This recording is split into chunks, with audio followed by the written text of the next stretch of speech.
여러분, 부동산 경매에 관심 많으시죠? 근데 유치권 신고, 이 말만 딱 들으면 어떠세요? 왠지 겁부터 나고, 아, 이건 피해야겠다, 이런 생각 들잖아요. 근데요, 바로 그 두려움 속에 진짜 아는 사람만 아는 엄청난 기회가 숨어 있다는 거 혹시 아셨나요? 자, 오늘 이 복잡해 보이는 유치권 한번 제대로 파헤쳐 보겠습니다. 그러니까 딱 이런 딜레마에 빠지는 거죠. 와, 이거 진짜 잘못 건드리면 빚더미 떠안는 거 아니야?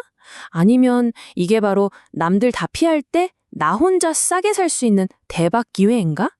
딱 이 갈림길에 서게 되는 겁니다. 근데 이게 그냥 하는 말이 아니에요. 진짜로 가능한 일입니다.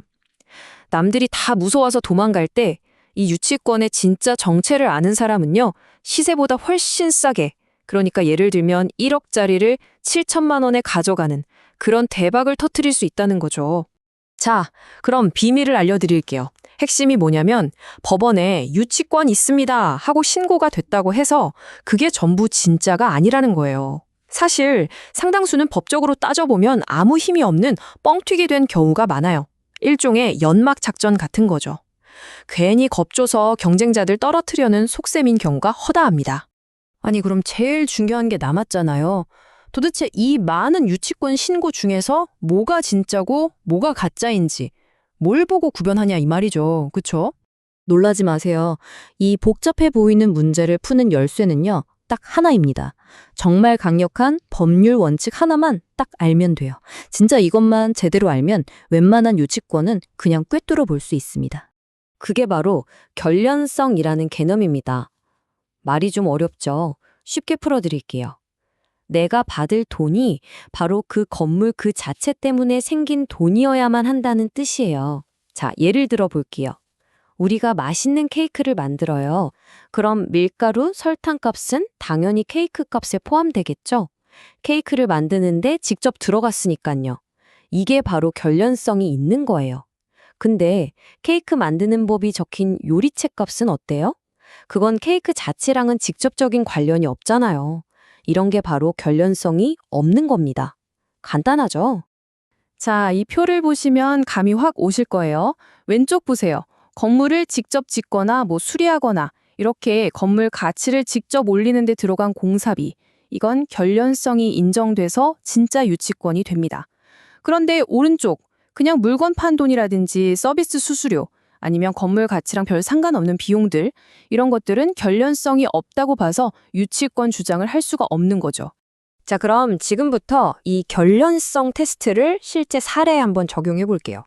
대법원 판례에서 이건 유치권 안 돼! 라고 딱 못 박은 대표적인 경우 4가지를 보여드리겠습니다. 첫 번째 케이스입니다. 바로 설계비나 공사 감리비. 자, 여러분, 방금 배운 결련성 테스트 한번 머릿속으로 돌려보세요. 이 돈이 건물 자체의 가치를 직접적으로, 물리적으로 높였을까요? 어떠세요? 네, 대법원은 아주 명확하게 선을 그었습니다.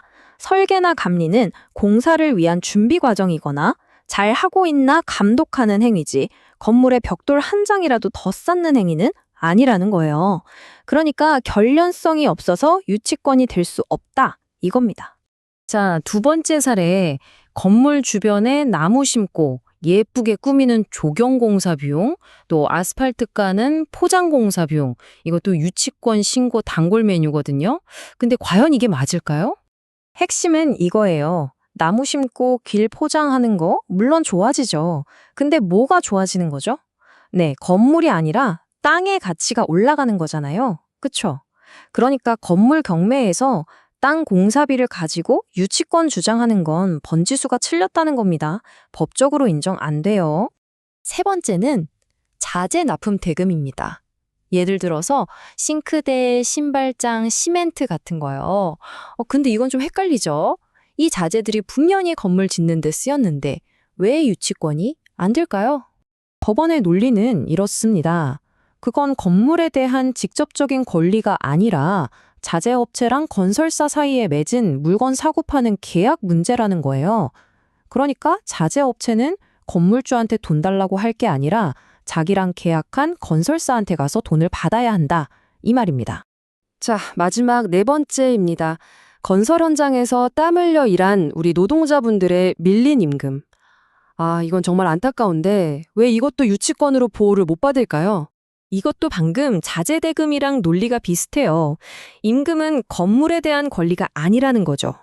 누구한테 고용됐죠? 건설사잖아요. 그러니까 이건 고용주인 건설사를 상대로 받아내야 할 고용계약상의 채권이지 건물 자체에 대한 권리는 아니라고 보는 겁니다.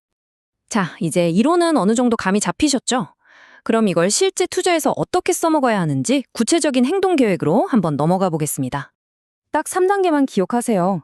첫째, 서류 분석. 법원에 제출된 유치권 신고서를 꼼꼼히 보는 거예요. 혹시 아까 말한 설계비나 자재비 같은 가짜 비용이 섞여 있나 찾아내는 거죠.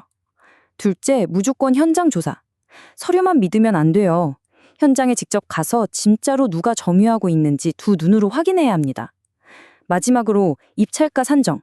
혹시 모를 소송 비용 같은 것까지 다 감안해서 최대한 보수적으로 입찰가를 쓰는 겁니다. 마지막으로 여러분이 앞으로 유치권 있는 물건을 딱 만났을 때 바로 써먹을 수 있는 최종 체크리스트를 하나 드릴게요. 이 5가지 질문만 꼭 기억하고 따져보세요.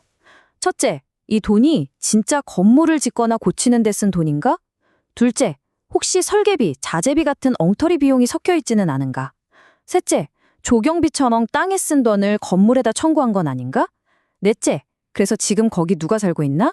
마지막으로 제일 중요한 거, 그 점유가 경매로 넘어가기 전부터 시작된 게 맞나?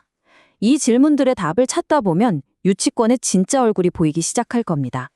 결국 오늘 이야기의 결론은 이겁니다. 남들이 다 위험하다고 도망가는 유치권, 제대로 알고 보면 그게 바로 기회라는 거죠.